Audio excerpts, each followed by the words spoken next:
two show business trade papers keep offices there, and you do interviews and people and everything.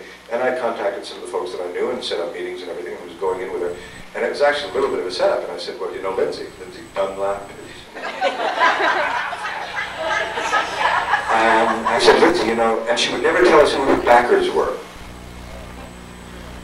It turned out it was private money, Callaway Golf Clubs type of thing, but she didn't want to let us know because she thought we'd tattle on her or something.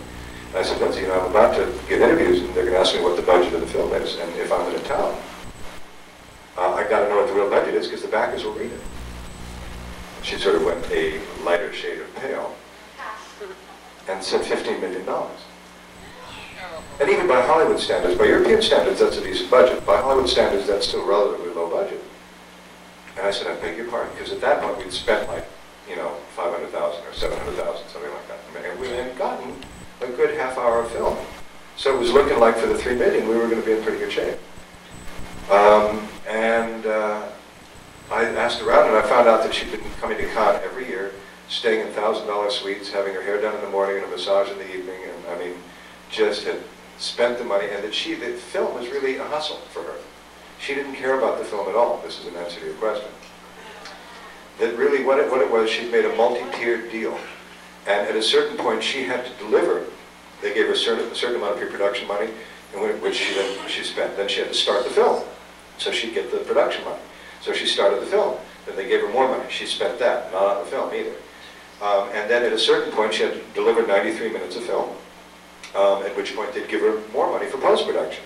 And we were at that point, and which I knew she had about 90 minutes of film, really. And I've never cost a production a second of production time. And this is the one situation where I basically said, listen, until you pay these guys, and we only had one more day in the castle, I remember.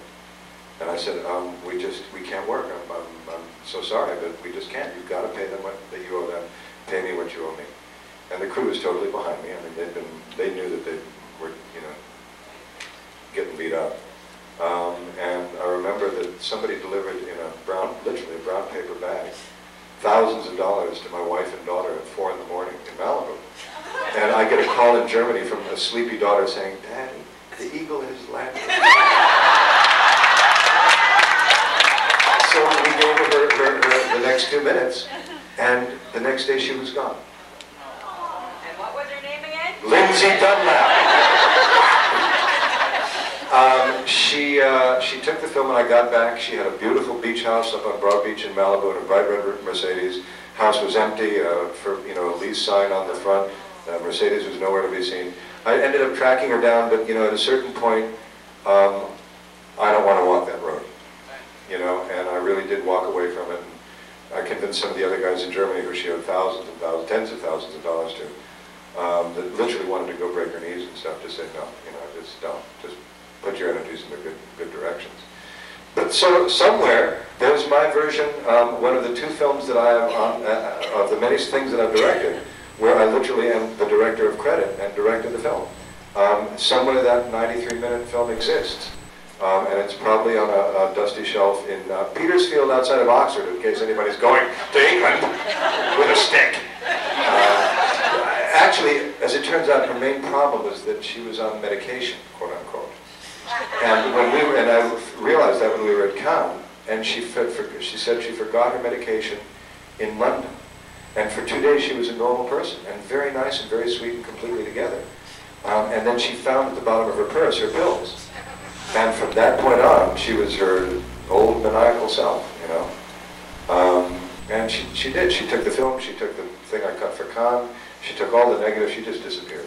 So there's no chance that it can show up on video or anything? I have no idea. It may show up recut, reshot, redone. I mean, she really didn't care about the film as a film. The only thing that she really cared about was using it as a hustle to get more money out of these people. If in some way she finds that by saying, here's the film, it's looking good, but we got to reshoot this much of it, that she can get more money out of them, she may. And I'm sure that to them, she blamed the whole thing on me. Oh, that Albert, he was crazy. You know. And so, it may show up, but I doubt that it'll ever show up in the form that I shot it. You know, again, the experience is what had value. And the friends that I made, I'm still in touch with. I mean, you know, really, really wonderful, wonderful people, and we had some great times together. We had some wonderful times. Just a statement referring back to some past cons. Peacemaker is much more lovelier than Rat Man.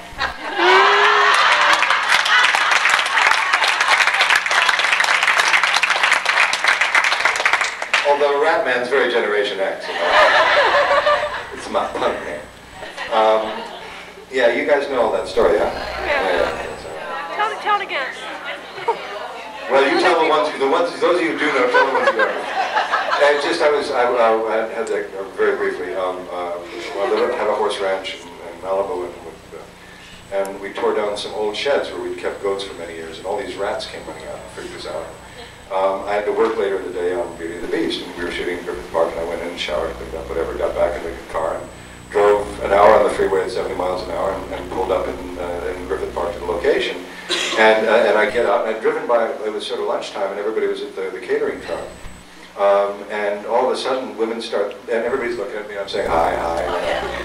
And all of a sudden, women start screaming, and men start laughing hysterically, and I'm checking my fly. And I look down, and there are all these rats running out from under my car. And apparently what had happened was when they ran out from under the shed, which had obviously been their home for a long time, some of them, quite a dozens of them, had run up and sort of clung to the underside of the car, and, you know, through that whole freeway ride.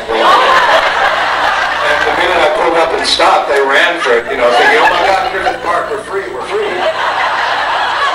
And so for quite a while after that, every time I'd walk on the set, the crew would go,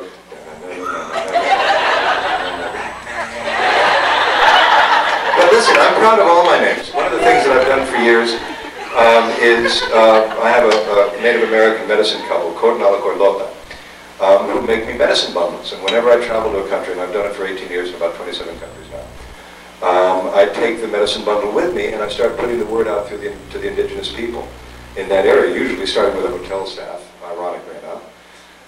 And just say that I bring a gift of spirit from the people of my land to your people, and to build a bridge of spirit between our peoples, and most importantly, I want nothing back. And what always happens is I'm taken into the soul of the culture and adopted, and named, and go through ceremonies, and eventually it'll be a book, because like I said, I've done it all over the world. Yeah, exactly. But I mean, I have Zulu names, and Inuit names, and Yamamani names, and Huichol names, and Aboriginal names. My Aboriginal name is Mulugi Gwando, which is Northwind Dolphin. My two Zulu names are Tembaletu, which means our pride, and Bekisizwe, which means he who cares for the people. Miratvorets, in a sense, is a very similar thing. There really was no, over in Siberia, I had experiences with indigenous people there. But in the areas around Moscow, there's essentially, there are no aboriginals, quote unquote, left. Or original inhabitants, whatever phrase you want to use. But yeah, I carry a lot of names, and I'm proud of all of them. And have earned all of them, even if they occasionally are a little on the ratty side. Yeah. I saw a film festival in Riverside about a year ago, 2 years ago, Man with the Iron Mask. Oh, right. Yeah, the director was there, and some of the actors were there. They said they may be coming back to Michigan to add more to it. I wasn't sure, but he said, and I don't know if he ever told you, that he wanted to ask you if you could do a remake at Michigan of Beauty and Beast, the old version. Have you heard about that? Well, yeah, I have spoken to him about that. And right now, his energies are, because when he shot that version of Man in the Iron Mask, with the insanity of the gods and the chutzpah only a director can have, he released it at the same time that they released the $150 million version from Paramount or whatever it was. Yours was funny. Well, you know, it was strange in that, I mean, there were aspects of it that were wonderful, but the aspects of it that were obviously in need of more time and more money. I have mixed feelings about that project and about that guy. Essentially, I feel that he's a very creative and energetic person, but I think that he's tends to be a little kind of megalomaniacal, and that takes him into a place that's simply not real.